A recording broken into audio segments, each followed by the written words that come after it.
Hola, me llamo Lisa. ¿Cómo estáis? Bueno, han sido 3 o 4 meses interesantes. As you can immediately see, it's just me bringing you the update today. Greg is great. We're doing amazing. We're loving life here in Spain. But part of the reason we haven't been posting videos and updates is porque Greg está súper ocupado. And we just thought it was best if I just come in here and give an update, and then Greg can jump in future videos. But all is well. I'll be speaking for him. He's totally fine with that. So when I say we, I mean us. So thank you everyone who has asked about our well-being and simply asking for more information about our thoughts on Worlds Across, streaming Spanish, life here in Spain.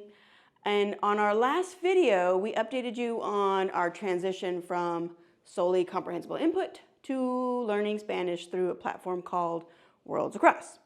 Basically, it's a platform where you take lessons. We chose them initially because of their unlimited class option, and we wanted tutors who would help us transition into speaking. Well, that did not go as planned. So we want to share how we feel about Dreaming Spanish and what our thoughts are about whether it can help you reach fluency. But first, let me explain what happened with Worlds Across. We completed about 1 month of Worlds Across with our Latin American tutors.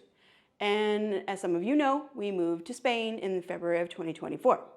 All was going well until Greg's job got super busy. He's in sales, and a busy time for him typically starts in October. We thought he could do both, work and study. He was doing 2-hour lessons with Worlds Across, 5 days a week, plus he was listening to his regular content. So all was fine until it wasn't. We realized that learning Spanish was starting to interfere with work, and if he continued that way, it would not have been the smartest financial choice. So we had to hit the brakes.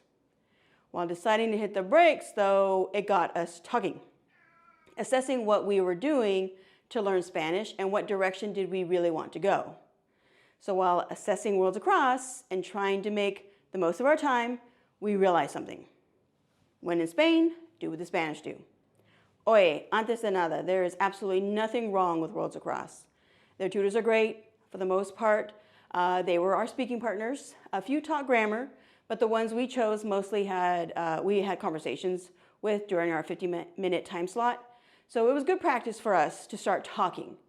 But we had a few things nagging at us. We loved learning about Latin American countries and their cultures, but we felt like we were cheating ourselves of learning about the Spanish culture. Plus, the accent of Latin America, although we found it easier to understand, wasn't the one we wanted to practice. Our tutors were teaching us the verbs and nouns that are used in Latin America. And of course, they were demonstrating how to say words in their accent, which is perfectly fine, obviously. But we wanted someone to help us with that Castilian accent and use Spain vocabulary to explain the Spanish culture and its traditions. And we know we would have been totally fine living in Spain with Latin American Spanish. But if we had a choice, then of course we would pick the European Castilian Spanish. And then there was the time zone difference, which affected Greg the most. He worked full-time and has a U.S. hours, so his availability is always early morning for Latin America. So because of this, he had a few more restrictions in who he could choose as a tutor and available time slots. So that brings us to what did we do? We stopped Worlds Across after 1 month. Greg concentrated on his work from October through December. And no joke, Greg didn't do much Spanish in those 2.5 months.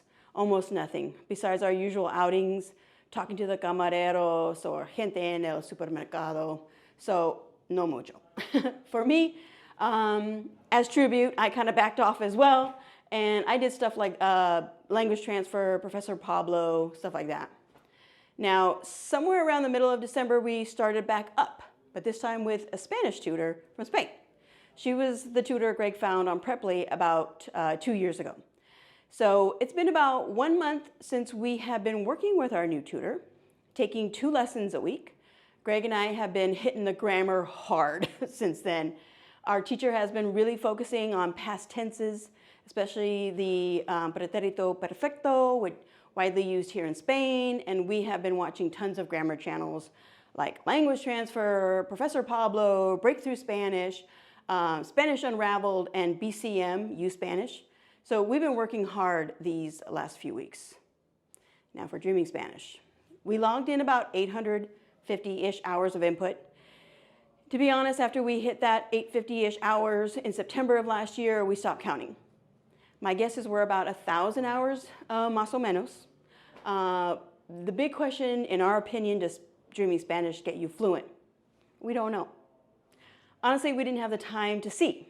It took us over a year to get to 800 hours, and waiting another year to get to 1,600 was not an option. The roadmap says that at 1,000 hours, you should be able to understand native speakers speaking normally. On YouTube videos, for the most part, yeah. But in real life, face-to-face here in Spain, especially in the Andalusian area, I don't think that's accurate.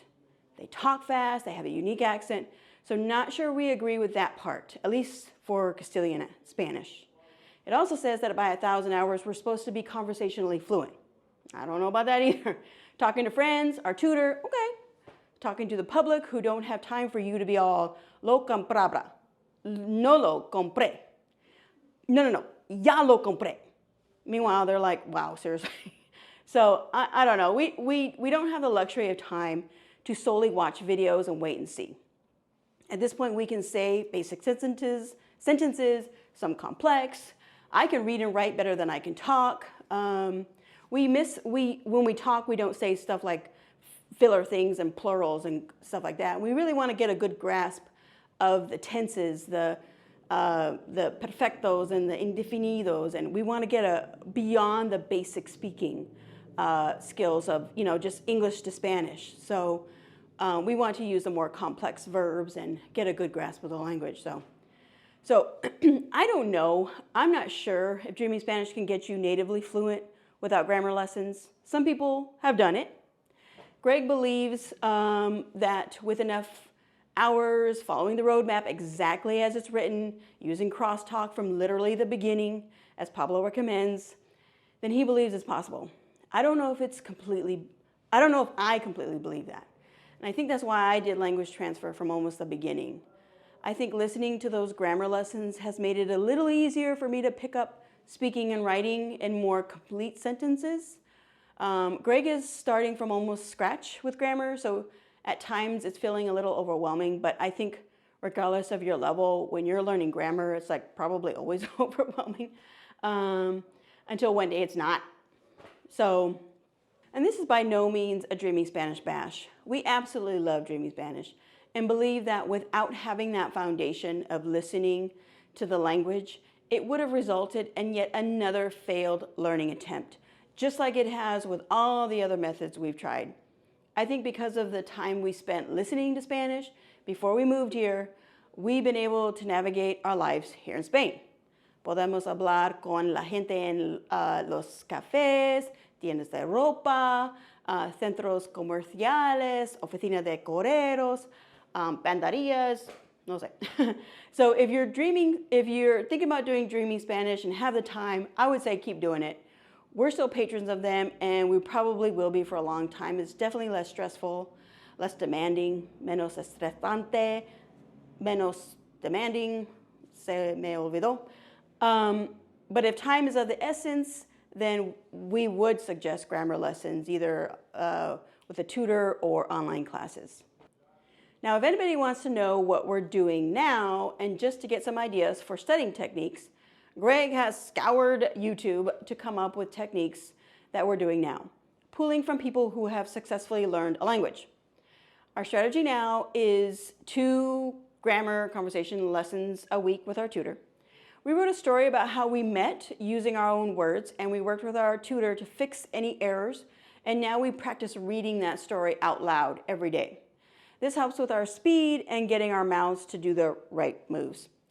We picked 3 videos that we watch over and over, studying the subtitles as we watch them. We created a notebook. On one side is a phrase written in Spanish, and on the other side it's written in English. The phrases have to be sentences we commonly say and written how we would say it. We do our homework, given by our tutor. We use a verb conjugation practice sheet that Greg made and practice those daily. Greg's a whiz at Excel. We listen to 30 minutes of grammar lessons from one of 3 tutors on YouTube. We stick to those 3, otherwise it could be completely overwhelming with the millions of people who teach Spanish on YouTube. We use ChatGPT to ask questions. We answer them out loud and have ChatGPT correct what we said. We then study how ChatGPT wrote it versus how we said it. Greg journals in Spanish as well, so he's practicing writing. The key to that is he starts to see vocabulary and sentence structure that is personal to him and how he talks. And I think that's been the key for us. We're really focusing on learning Spanish using our own words. It sticks better and it just makes sense for us to learn how we talk versus how someone else talks. Okay, that's it for now. If you've stuck around this long, thank you so much. You guys mean a lot to us. I'm so sorry that we have been totally slacking. Cuídate, and may the odds be ever in your favor. And as Greg would say, venga, vamos. Adios.